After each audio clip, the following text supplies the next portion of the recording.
అంటే జస్వినంద ఛానల్. ఈరోజు మన టాపిక్ వచ్చేసి సొరకాయ పులుసు అండి. దానికోసం మనం స్టవ్ మీద పాన్ పెట్టుకుని ఆయిల్ వేసుకోవాలి. ఆయిల్ హీట్ అయ్యేవరకు 2-3 ఎండుమిర్చితో పాటు 5-6 వెల్లుల్లి రెబ్బలు అయితే దంచుకొని ఉంచుకోవాలి. మనం ఇలా ఆయిల్ హీట్ అయ్యే వరకు ఉంచుకొని తర్వాత వేసుకోవాలి.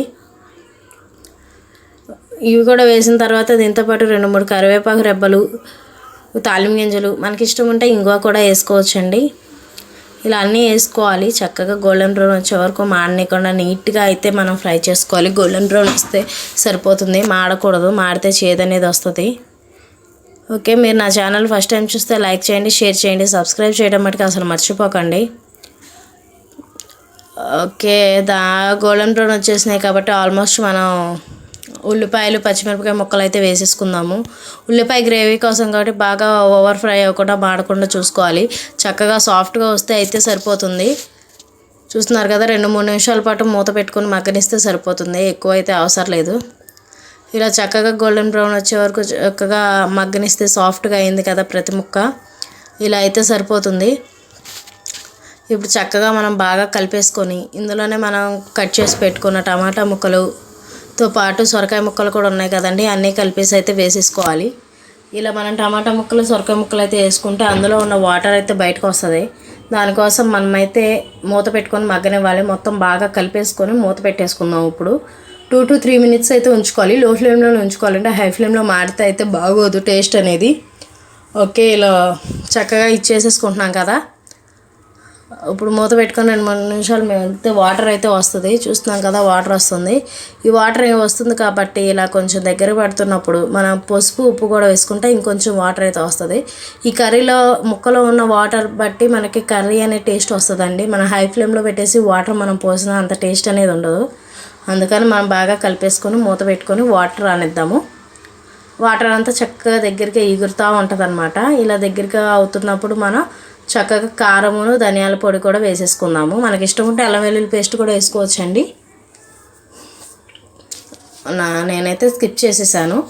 చేపల పులుసులా ఉంటుందండి, చక్కగా వండుకోవాలి. కానీ 2 రోజుల వరకు అయితే పాడవకుండా నీట్గా ఫ్రెష్గానే ఉంటుంది చేపల పులుసలే. మనం చక్కగా కలిపేసుకొని మూత పెట్టేసుకుందాం. కారం వేసాం కాబట్టి మనకు మాడే అవకాశాలు ఉంటాయండి. దానికోసం మనం అయితే చూస్తూ ఉండాలి. ఆయిల్ ఫ్లోట్ అయితే సరిపోతుంది, మనకు తీసుకోవాలి. ఈలోపు మనం నానబెట్టుకున్న చింతపండుని అయితే చక్కగా గుజ్జు తీసుకొని ఉంచుకోవాలి. దానికోసం చక్కగా చింతపండుని అయితే చక్కగా పిసికేసి ఉన్న అందులో వేస్ట్ అంతా చింతపండు గుజ్జు తొక్కలు ఉంటాయి కదా, అవన్నీ తీసి మనం బయట వేసుకొని ఇలా ఉంచుకోవాలన్నమాట. మనం డైరెక్ట్గా పోసుకోవడం కుదిరితే డైరెక్ట్గానే పోసుకోవచ్చు. ఏ టైంలో పోయాలనేది చూద్దాము. చక్కగా ఉన్న పిప్పు అంతా తీసేసుకోవాలి. ఈసారి అయితే మా వారు కూడా సొరకాయ ముక్కలు తిన్నారనమాట. ఎప్పుడు సొరకాయ పులుసులో సొరకాయలు కానీ సాంబార్లో సొరకాయ ముక్కలు కానీ తినరు, కానీ ఈసారి తిన్నారు. టేస్ట్ బాగుందని చెప్పి మీరు కూడా ఒకసారి ట్రై చేయండి. మీ ఇంట్లో వాళ్ళు కూడా తింటారు. అన్ని కూరలు తినాలి కదా, ఇందులో ప్రోటీన్ అయినా మనకు పట్టాలి కాబట్టి. చూస్తున్నారు కదా, ఆయిల్ ఫ్లోట్ అవుతుంది.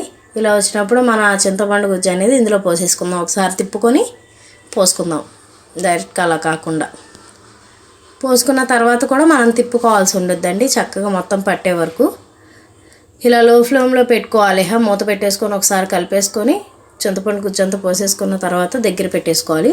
ముక్క ఉడికిందని మనకు ఎలా తెలుస్తుంది అంటే ట్రాన్స్పరెంట్గా ఉంటుంది. వైట్గా ఉన్న ముక్కల్లో ట్రాన్స్పరెంట్గా ఉంటుంది, చక్కగా ఉడుకుతుంది కదండి.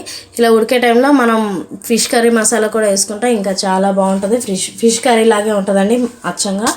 ముక్క కొంచెం ఇదిగా ఉంది కదా, లైట్గా ఉన్నప్పుడు కూడా మనం మూత పెట్టేసుకొని ఉంచుకున్న కట్టేసాక కూడా మగ్గిపోతుంది అనమాట. ప్రాబ్లం ఏమి ఉండదు. చూస్తున్నారుగా, చక్కగా అయిపోయింది.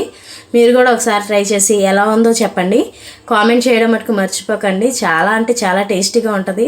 Fish curry అనుకోనైనా తినేస్తారనమాట. ముక్కలే మారుతాయి, మొత్తం గ్రేవీ అదంతా అలానే ఉంటుంది అనమాట. Thanks for watching.